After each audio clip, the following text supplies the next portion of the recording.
My name is William M. Spencer, and I grew up on a farm. I helped my dad. 1943, President Roosevelt made a speech, and he promised all mother's son would not go to service under the age of 21. And just a few weeks later, I got my notice for draft, 18 years old. All of the Mid-South and the Midwest all pooled at Oklahoma City. And you can imagine what kind of crowd that was in there during that time in Oklahoma. They induct us in a great big building. They would run hundreds of us in there, be inducted into the service, and that went on for 3 days. And when you got inducted in, we would line up and get aboard the troop train. And we finally got assembled, and we started across country. We got to San Diego over in the night, and the whole city was under camouflage. You can imagine a whole city of San Diego. I guess it's around maybe 2 o'clock. And then we was bussed out to the barracks, and we was told to get a mattress cover, slip, put it on your mattress, and every mother's son take a shower. So you had to line up for everything. There's hundreds. You had to stand in line. Oh, they had a bunch of showers and everything, but we finally got our showers, bedded down for the night. And by that time, it had got way over the morning. Here's the good part. I always heard about what good chow the Navy would serve. So I couldn't wait to get started in on. Of course, we lined up, and it was coming a rainstorm at the same time. We got to stand in line, everything. We got in line, the whole troops. I don't know how many hundreds was they. But anyway, we all got in formation, and we had Commander Reed. All of a sudden, he held out about face to the rear march. Well, the front part heard it, but the rears didn't. So we was going backwards, they was going forward, and we all just went in a great big pile up. And as far as I know, that's the first time and the last time that old commander laughed. He staggered that time. Got my tray, and guess what? The chow consisted of a slice of watermelon and an oatmeal cookie. And I think to myself, boy, this is going to be a long, drawn-out war. But anyway, we'll skip a lot of this boot camp. One day they called my name, along with hundreds of others, and they loaded us aboard a troop train there in San Diego, headed west, not knowing where we was going. Nothing didn't tell us nothing. And we got to Seattle. They barged us down, and I got to see my first ship the first time. It was a USS Signet 302. We got aboard that, settled in. It had 100 men aboard this ship, Minesweeper. Plus there's 9 officers. It was 100 all. We got orders to leave there and go to Pearl Harbor. After so many days, we landed in Pearl Harbor, and that's when you could see all the ships. This was in 1943, but we stayed quite a while in Pearl. We decided we got orders, Iwo and Okinawa. I'm gonna dwell on that because to me it was more interesting than any other part. Although Saipan they did fierce fighting there, of course, the soldiers and Marines, and but what stands out in my mind most at that place was the women and children. They had been fed propaganda so much about what the Marines and soldiers were going to do when they entered the island. What all they're going to do to them. They're going to rape them, kill them, rape their kids, and all that. And there's one end of this island was a bluff.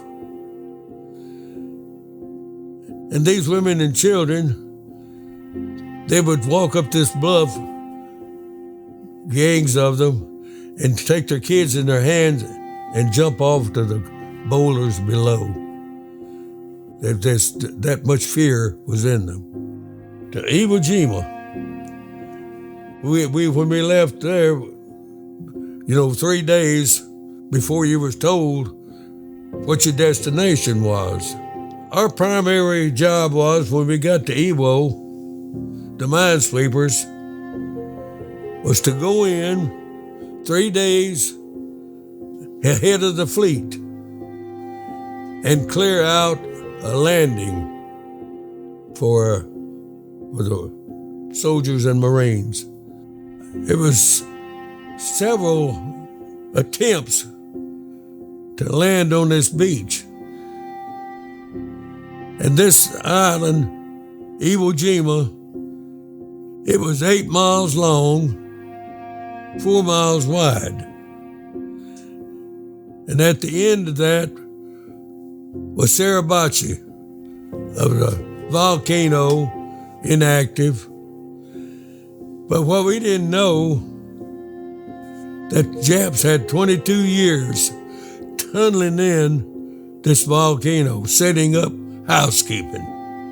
Okay, the Air Force, before we got there, had bombed this 17 days, this island, in that island, the Suribachi. And they thought, well, there's nothing in the world could be surviving under that. But they didn't know all of that, but later on, that they had tunneled in there and 20,000 soldiers stationed there, hibernated in that antbill. They had grocery stores set up, living quarters and everything inside that, we found out later, inside that volcano. Anyway, we took the island eventually, and we raised the flag on Suribachi, and we secured that end of the island. After we got that end secured, the fighting really just began, taking the other end, because the Jap was in every cave and behind every rock, and they had to go in and burn them out. And out of that 21,000, only 200 survived. And then 7,000 Marines and soldiers, they died in that battle. So after there's so long a time, we got Iwo secured. We took off again for another island and found out, after we got underway, is Okinawa. And the Okinawa is the last stepping stone before you hit the mainland. The Japs knew that, and they was going to try to hold that island if they could. So we went in, the Minesweepers swept out a landing area, and the fleet moved in. The Marines and soldiers on the islands, there for a while, nothing. And the Navy, the fleet, which it said the fleet that came to stay, kept waiting. Nothing. No resisting, no words. Nothing, nowhere. We waited weeks until one day they showed up. Of course, the fighter planes, they were out front. And then the smaller vessels, they was next in line. Then there's cruisers, and then the battleships. We was protecting the carriers. Here comes what we call suicide planes. They call it kamikazes, and they meant business. What their plan was to sink every vessel, and they sent in the first wave, 526, and we shot them down. Like I said, the fighter planes out first. They got what they could, and then the small craft we landed in, and then the cruisers, battleships, but they got through. A lot of them got through, and we got hit with the carriers, and that was 500 so that time, and they sent in. It was 26 days of that. Periodically, they would send over these suicide planes, hundreds of times, and then 200, 300, just on and on for 26 days. But anyway, we finally took care of secured the island, Okinawa. We got orders to go on towards the mainland, Japanese. We went there and we swept mines for months, not knowing if that was, we was lining up for the invasion. We didn't know it, or I didn't know it, but that's what was in the works. The fleet admiral, he called captains and told them, said, we're sending in your reliefs. Y'all can relieve and go back as soon as possible. So the captain gave us a lecture on the forecastle, lined us all up, and he said what he's going to do, what the plans was. Fleet granted us some R&R in the Philippines. But he said, we got good news and bad news. He said, I want to know what you fellas think. Well, you know how low we are on provisions. And the supply ship got caught in a typhoon, and they're going to be 3 days late. What I want to know, if you fellas want to go with what we got, or wait around for the supply ship. And, we said, let's go. So the captain, all right, we'll take off with what we got. Do the best we can. Okay, short time later, on over the ways, we ran out of food. We was down, I think it was 11 days. We ate crackers and hash brown, and that went on for 11 days. And we finally got to the Philippines, and we settled in Lady Gulf, and we was having our R&R. We was going to the beach, having a little beer parties, cooking steaks, laying out. That went on for a few days. So one night, the whole harbor lit up with the gunfire. Every gun was shooting. And I think, my stars, you think the Japs had done found us over here in the Philippines? We was all running to the guns.